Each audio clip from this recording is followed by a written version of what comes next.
आरव अपने कमरे से नीचे हॉल में आया। हमेशा की तरह उसके चेहरे पर कोई खास भाव नहीं था। वह सीधे डाइनिंग टेबल पर जाकर बैठ गया। कुछ ही देर में नटाशा उसके सामने कॉफी रख देती है। Good morning sir. Good morning. उसी समय सीढ़ियों से तेज आवाज सुनाई देती है। भाई, जल्दी चलो, देर हो जाएगी। अर्जुन लगभग दौड़ता हुआ नीचे आता है। उसके पीछे मायरा भी थी।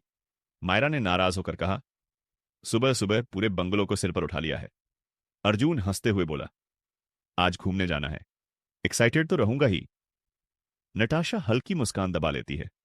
आराफ बिना कोई प्रतिक्रिया दिए अपना नाश्ता करने लगता है। कुछ मिनट बाद अर्जुन फिर शुरू हो जाता है। भाई, वैसे एक बात बताओ। आराफ उसकी तरफ देखता है। अगर आज तुम्हारी होने वाली वाइफ भी वहीं मिल गई तो? आरव शांत स्वर में बोला, पहले यह पता चल जाए कि वो है कौन। अर्जुन तुरंत हंस पड़ा। कोई बात नहीं, मैं पहचान लूंगा। पूरा हॉल कुछ सेकंड के लिए शांत हो गया। दूसरी तरफ नेहा अपने कमरे में तैयार हो रही थी। उसकी नजर बार बार उस मैरिज कॉन्ट्रैक्ट पर जा रही थी जो अभी भी उसकी टेबल पर रखा था। वह धीरे से उसे दराज में रख देती है। उसी समय रिया का कॉल आता है। नेहा, निकल रही हो ना? हाँ, 10 मिनट में पहुंच रही हूं। और हाँ, आज आरव भी आ रहा है। कुछ सेकंड के लिए नेहा चुप हो जाती है, फिर सिर्फ इतना कहती है, ठीक है। करीब 1 घंटे बाद सिल्वर लैंटर्न फेस्टिवल के बाहर भारी भीड़ जमा थी। रंग बिरंगी रोशनियां, म्यूजिक, फूड स्टॉल्स, गेम्स, पूरा माहौल किसी बड़े उत्सव जैसा लग रहा था। अर्जुन गाड़ी से उतरते ही बोला, यही है जिंदगी। मायरा ने सिर पकड़ लिया। अभी 5 मिनट भी नहीं हुए हैं। आरव ने चारों तरफ एक नजर डाली। उसे पता नहीं क्यों, लेकिन आज भी वही अजीब सा एहसास हो रहा था, जैसे कोई उन पर नजर रख रहा हो। नटाशा भी धीरे से उसके पास आकर बोली, सर, मुझे भी कुछ ठीक नहीं लग रहा। आरव ने बिना उसकी तरफ देखे कहा, अलर्ट रहो। उसी समय फेस्टिवल के दूसरे गेट से नेहा और उसके दोस्त अंदर आते हैं। कुछ दूरी पर मेहर भी अपने पिता की सिक्योरिटी के साथ फेस्टिवल में प्रवेश करती है। तीनों अलग अलग रास्तों से अंदर आए थे, लेकिन किस्मत उन्हें एक ही जगह लाने वाली थी।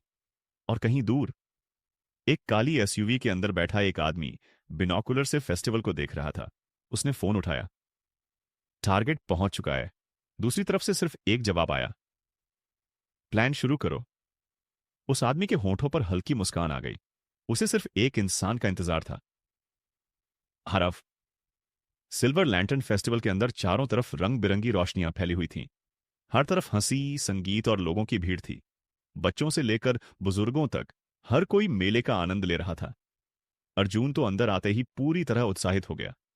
भाई, पहले उधर चलते हैं। उसने एक बड़े गेम जोन की तरफ इशारा किया। आराव ने उसकी तरफ देखा भी नहीं। तुम लोगों को जाना है तो जाओ, अर्जुन ने तुरंत जवाब दिया। अकेले घूमने में क्या मजा है? मायरा मुस्कुराते हुए बोली, तुम्हें तो बस किसी तरह सबको घुमाना है।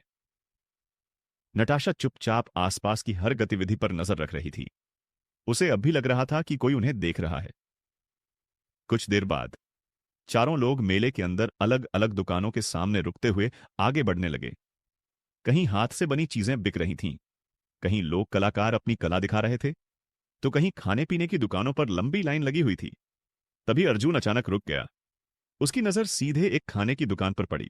वह उत्साहित होकर बोला, मिल गया। मायरा ने पूछा, क्या मिल गया? अर्जुन ने उंगली से सामने इशारा किया, मसाला पाव। बिना एक सेकंड गंवाए वह दुकान की तरफ भाग गया। आरव ने धीरे से सिर हिलाया। इसे दुनिया में कुछ भी मिल जाए, आखिर में खाना ही याद रहता है।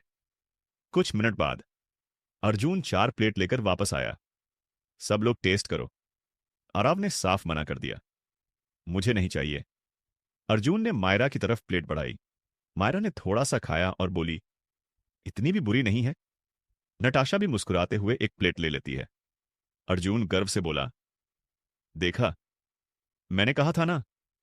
उसी समय कुछ दूरी पर नेहा भी अपनी दोस्तों के साथ उसी फूड स्ट्रीट में पहुंच चुकी थी। वह चलते चलते अचानक रुक गई। उसकी नजर सामने खड़े आरव पर पड़ी। कुछ सेकंड के लिए दोनों की नजरें मिलीं, लेकिन भीड़ इतनी ज्यादा थी कि अगले ही पल लोग उनके बीच आ गए। नेहा कुछ सोच ही रही थी कि रिया ने उसका हाथ पकड़ लिया। चलो, उधर एक बहुत अच्छा स्टॉल है। नेहा ने एक बार फिर पीछे मुड़कर देखा, लेकिन आरव अब दिखाई नहीं दे रहा था। उधर मेहर भी उसी तरफ आ रही थी। वह अपने बॉडीगार्ड से थोड़ी दूरी बनाकर मेले का आनंद लेना चाहती थी। उसी समय अर्जुन पीछे मुड़ा और उसकी नजर पहली बार मेहर पर पड़ी। वह कुछ पल के लिए बिल्कुल चुप हो गया। मायरा ने उसे देखा और पूछा, क्या हुआ? अर्जुन बिना पलक झपकाए उसी दिशा में देखता रहा। फिर धीरे से बोला, वही लड़की। मायरा ने हैरानी से पूछा, कौन? एयरपोर्ट वाली? अर्जुन की आवाज इस बार पहले जैसी मजाकिया नहीं थी। दूसरी तरफ आरव की नजर अचानक मेले के बीच खड़े एक आदमी पर पड़ी। उस आदमी ने काला चश्मा पहन रखा था और वह लगातार उनकी तरफ देख रहा था। जैसे ही आरव उसकी तरफ बढ़ा, वह आदमी भीड़ में गायब हो गया। आरव वहीं रुक गया। उसकी आंखें हल्की सिकुड़ गईं। वह धीरे से बोला, नटाशा? जी सर, हम अकेले नहीं हैं।